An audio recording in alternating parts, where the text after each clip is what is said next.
Good morning বন্ধুরা। ভিডিওটা actually কালকে রাত্রে দেওয়া প্রয়োজন ছিল, কিন্তু কালকে রাত্রে দেওয়ার মতো মানসিকতা ছিল না, আর ক্যালকুলেশন অত হুট করে করার মতো ক্ষমতা আমার ছিল না, যার জন্য কালকে রাত্রে স্কিপ করেছি। ভিডিওটা আজকে সকাল সকাল পোস্ট করছি। এটা আমাদের last time final GNM cut off. এরপরে জিএনএম কাট অফ নিয়ে আর কোনো ভিডিও আমাদের চ্যানেলে আসবে না, মেল হোক ফিমেল হোক। এটা আমরা প্রথমত জিএনএম ফিমেলদের কাট অফ ভিডিও বানিয়েছি। এটা আমাদের ফাইনাল প্রেডিকশন। এটা বলতে পারি এখানে যা স্কোর থাকবে তার থেকে 1-2 আশেপাশে থাকবে, এর থেকে হিউজ ডিফারেন্স কোনো ক্যাটাগরিতে হবে না। আমরা বিএসসি কাট অফ ভিডিও বানিয়েছিলাম, যেখানে আমাদের প্রেডিকশন 99% মিলে গেছিলো। ইডব্লিউএস বাদে প্রত্যেকটাতে 100% মিলেছিল, যেটা বলেছিলাম সেটাই কাট অফ গেছে। তো এটা আশা করছি যাবে। আমাদের যে আগের ভিডিওগুলো ছিল কম বেশি একই রকমের ছিল, জাস্ট 19-20 কিছুটা হয়েছে। অনুমান ছিল এরকমই, কিন্তু একটা জায়গায় অনুমানের একটু ডিফারেন্স হয়েছে। তো অনেকের মনের আগে প্রশ্নের উত্তরটা দিই। অনেকের মনের মধ্যে প্রশ্ন আছে একটা, যে ওবিসি এদের কাট অফ ইউআরদের থেকে বেশি কী করে হচ্ছে। তো বলে রাখি যে সেই ব্যাপারগুলো ফাইনাল মেরিটে যখন হবে তখন এটা হয়। তার আগে কোনো সময় OBC A, schedule caste, SC ST এগুলো থেকে কোনো সময় জেনারেলের ক্যাটাগরিতে ঢোকে না। এবার জেনারেলের ভ্যাকেন্সি যেহেতু যথেষ্ট ভালো, তার জন্য জেনারেলদের কাট অফ নর্মালি কম এসছে। আর কম এসছে মানে তুলনামূলক কম এসছে ওবিসি বিদের থেকে, যেহেতু ওবিসি বিদের ক্যান্ডিডেটের তুলনায় ভ্যাকেন্সি অনেক কম, যার জন্য ওবিসি বিদের কাট অফটা অনেক হাই গেছে। তার মানে এই না যে ওবিসি বিতে যারা আছে তারা ওবিসি বিতেই চাকরি পাবে। সবচেয়ে বড় মজার খেলা এবার এটাই হবে যে ওবিসি বিতে এই 185-র যে 2.5 গুণ ক্যান্ডিডেট আছে, তারা প্রত্যেকেই ফুল কম্পিটিশন দেবে জেনারেলে। ফুল কম্পিটিশন দেবে, ফুল মানে যেহেতু 5 মার্ক ওদের থেকে উপরে আছে, তার মানে ওরা মানে মেজরিটি পার্সেন্ট থাকবে। যেখানে জিএনএম ফাইনাল যে প্যানেলটা বেরাবে, সেই প্যানেলে ইউআর ক্যাটাগরিতে ওবিসি বি ম্যাক্সিমাম ক্যান্ডিডেট ওখানে ঢুকে যাবে, একটা হিউজ পার্সেন্টেজ ঢুকে যাবে। আর যারা জেনারেলের কোঠা খাবে, আর ওবিসি এ থেকেও কিছুটা ক্যাটাগরি, ওবিসি এ থেকেও কিছুটা ভ্যাকেন্সি খাবে, আর শিডিউল কাস্ট থেকেও খাবে যাদের ভালো মেরিট আছে, কিন্তু সবচেয়ে বেশি পরিমাণে খাবে ওবিসি বির ক্যান্ডিডেটরা। ওবিসি বির যে 2.5 গুণ ক্যান্ডিডেট আছে, তাদের মানে ধরা যেতে পারে মানে ওদের ম্যাক্সিমাম জন চাকরি পাবে। তার পিছনে কারণ হচ্ছে 185-র যে 2.5 গুণ ক্যান্ডিডেট আছে, মানে ধরা যেতে পারে ওইদিকে প্রায় 200, 400, 450-র মতো অ্যাপ্রক্স হবে হয়তো ওরকমই। তো ওই 450 জনের মধ্যে মোটামুটি বলা যেতে পারে 450 জনেরই চাকরি হবে। তার পিছনে কারণ এটাই যে তাদের মেরিট, তারা মেনলি তারা কম্পিটিশন করে তারা যে জায়গায় ঢুকে গেছে, এখান থেকে তারা জেনারেলে ম্যাক্সিমাম ছেলে মেয়ে চাকরি পাবে। 5 মার্ক উপরে পাওয়া মানে যারা ইন্টারভিউতে যারা 10-12 পাবে নর্মালি, তারা প্রত্যেকে চাকরি পাবে। আর একটু যাদের মেরিট হাই আছে, যাদের লোয়েস্ট মেরিট আছে, তাদের স্কোর 50 আছে। 50-এর সাথে এভারেজলি নর্মালি যদি একটু ঠিকঠাক ইন্টারভিউ দিয়ে থাকে, তার স্কোর 10-11 থাকবে। 10-11 থাকা মানে সে কোথাও গিয়ে ওই 62-63 মানে ইসে চলে যাবে। 62-63 গোড়ায় চলে যাওয়া মানে তাদের সিট হয়ে যাচ্ছে। আর যাদেরই একটু বেশি মেরিট আছে, তারা জেনারেলদের ভ্যাকেন্সি তারা খেয়ে নেবে। জেনারেলদের ভ্যাকেন্সি 1100 জন যে আছে, 1100 জনের মধ্যে দেখবে কমসে কম 150 থেকে 200 জন ওবিসি বিয়ের ক্যান্ডিডেট থাকবে, আর বাদবাকি ক্যান্ডিডেট ওবিসি এইভাবে চাকরি পেয়ে যাবে। এটা আমার প্রেডিকশন। গোনাগাতা ক্যান্ডিডেট হয়তো ওবিসি বিতে চাকরি পাবে না, কিন্তু ম্যাক্সিমাম, কিন্তু খেলাটাও অন্য রকমের হয়ে গেছে এখানে।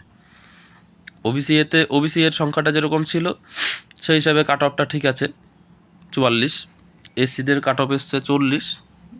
এসসিদের ভ্যাকেন্সি হিউজ আছে, যার জন্য এসসিদের ক্ষেত্রে কম্পিটিশন, আর যাদের স্কোর হাই আছে তারা ওইখানে ঢুকে যাবে।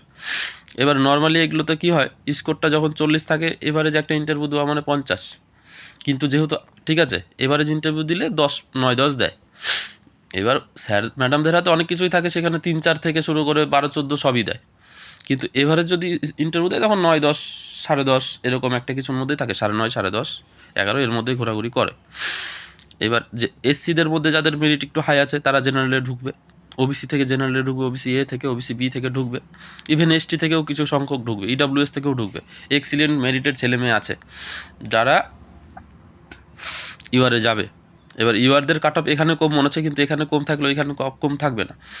ওইখানে ইউআরদের কাট অফ স্বাভাবিকভাবেই সবচেয়ে বেশি থাকবে, কারণ সব ক্যাটাগরির ছেলে মেয়ে যখন ঢুকবে ওই 1100 জনের মধ্যে, তখন ইউআরদের যে নর্মালি এখন যে সংখ্যাটা আছে সেখান থেকে হিউজ সংখ্যক ছেলে মেয়ে চাকরি পাবে না। কমসে কম 300-400 ভ্যাকেন্সি খাবে। 300-400 যদি ভ্যাকেন্সি খেয়ে নেয় ইউআর থেকে, তার মানে জেনারেল থেকে চাকরি পাবে ধরা যেতে পারে, ধরুন 700 জন চাকরি পাবে, বাদ বাকি 400 জন অন্য অন্য ক্যাটাগরিতে থাকবে। তার ভিতর ম্যাক্সিমাম 200 জন হয়তো ওবিসি বি থেকে যাবে, ম্যাক্সিমাম চান্স ওবিসি বি থেকে। ইভেন ওবিসি এর যে কাট অফ গেছে, ওবিসি এর কাট অফ 44, ওবিসি ইউআর এর কাট অফও 44। তার মানে কি একই ক্যাটাগরির ছেলে মেয়ে দুটো জায়গাতেই আছে, ওবিসি এতেও আছে আর ইউআরেও আছে। তার মানে ওদের মধ্যে ফুল কম্পিটিশন আর ফুল মারপিট হবে জেনারেলের কোঠাতে নিয়ে। এইবার যারা জেনারেলে ঢুকে গেল, বাদ বাকি যারা ঢুকতে পারলো না তারা ওবিসি এতে জায়গা পেয়ে যাবে, কিন্তু ইউআরের ক্ষেত্রে কিন্তু সেটা হবে না, তাদের সেখান থেকে তারা বেরিয়ে যাবে। সমস্যা ইউআর ওই জায়গাতে ফাঁসবে, আর এটা সবসময় হয়ে যাচ্ছে, কিছু করার নেই। তো আমাদের এটা আজকের এটা ফাইনাল কাট অফ, এরপর আর ফাইনাল কাট অফ বলে কিছু বেরাবে না।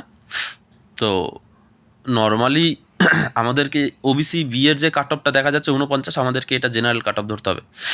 কারণ কি এখানে যারা আছে ওবিসি বিতে যারা আছে তারা জেনারেলি ধরতে পারো তাদেরকে, যে যতজন আছে প্রায় 450 জনের মতো যেটা আছে, তারা মুদ্রা কথা তারা জেনারেলি ম্যাক্সিমাম জন চাকরি পাবে, কারণ তাদের হিউজ স্কোর, তাদের থেকে 5-এর ডিফারেন্স আছে, মানে তাদের থেকে যথেষ্ট ভালো ডিফারেন্স। আর ওই 45 থেকে 51-52-র মধ্যে ম্যাক্সিমাম স্টুডেন্ট ওখানে আছে ইউআরএ। তো কিন্তু ওবিসি থেকে যেহেতু খেলবে, তো আলটিমেট জেনারেলদের কাট অফ হাই যাবে। আমি এটা 65 বলেছিলাম, তো সেখান থেকে আমি 2 নাম্বারই করেছি, 67 বলেছি, সেখান থেকে 1-2 বেশি কম হবে। মানে 65 বলেছিলাম এর আগের ভিডিওতে বা অন্য এর আগের ভিডিওতে, সেখান থেকে হয়তো বা 66 হতে পারে আর 67 হতে পারে।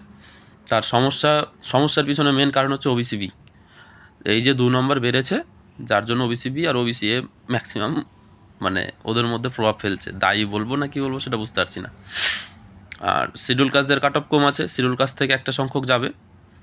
তো শিডিউল কাস্টদের কাট অফ আমি বলেছিলাম 55, 54, 55, সেটা হয়তো মানে ওই 56 ধরে নাও, 56-57 বেশি যাচ্ছে না কোনোভাবে, ওই 56 ধরে নাও, ম্যাক্সিমাম 56 থাকবে, 55-56 এরকমই স্কোর থাকবে।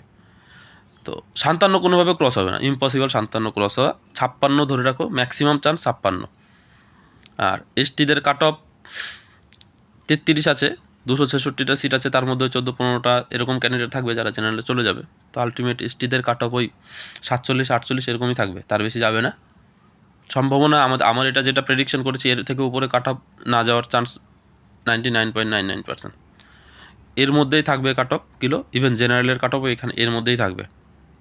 যাদের স্কোর জেনারেল ক্যাটাগরিতে মোটামুটি 66-67 হচ্ছে, তারা ভেবে নিবা যে মোটামুটি তারা সেফ জোনে আছো আফটার ইন্টারভিউ। মানে যদি ইন্টারভিউতে এভারেজলি নর্মালি 9-10, একটু ঠিকঠাক ইন্টারভিউ হলেই 9-10 দেয়, ঠিকঠাক যদি হয়, মানে 4-5টা কোশ্চেন করলে যদি 4টা কোশ্চেন বা 3টা কোশ্চেন পারা যায়, ওভারঅল সব কিছু যদি ভালো থাকে তাহলে ওরকম স্কোর দেয়। ইডাব্লিউএসদের কাট অফটা অনেক কম যাবে, ইভেন এসটির থেকেও কম যাবে মনে হচ্ছে। ঠিক আছে, এসটি থেকে কম বলতে তার মানে এই না যে এসটি থেকে প্রচুর কম যাবে ইডাব্লিউএসে, ধরা যেতে পারে 45-46 ইডাব্লিউএসদের কাট অফ যাবে। তো ভিডিওটা বড় হয়ে গেল, এটা জেনারেল জিএনএম ফিমেলদের ভিডিও, আর একটা ভিডিও করবো আমরা জিএনএম মেলদের। তো এটা আমাদের লাস্ট কাট অফ ভিডিও, এরপরে আমরা জিএনএম ফিমেলদের কাট অফের আর কোনো ভিডিও বানাবো না। ধন্যবাদ সবাইকে, আশা করছি এটা 99% মিলে যাবে। 19-20 হওয়ার সম্ভাবনা বলতে এক স্কোর কম হতে পারে, বেশি হওয়ার চান্স খুবই কম। আর যাদের স্কোর ভালো আছে তাদের জন্য শুভেচ্ছা, আর যাদের স্কোরটা একটু কম আছে, কাট অফের আশেপাশে আছে, তাদের জন্য মানে হবে না সেরকম কিছু, এক্সিলেন্ট ইন্টারভিউ হলে ঠিক আছে, না হলে নেক্সট ইসের জন্য পড়াশোনা করে যেতে হবে, আগাতে হবে, ভেঙে পড়লে চলবে না। যারা প্রিপারেশন নিয়েছে এক্সিলেন্ট লেভেলে তারাই এখানে এসেছে বা এখানে দাঁড়িয়ে আছে। ধন্যবাদ সবাইকে।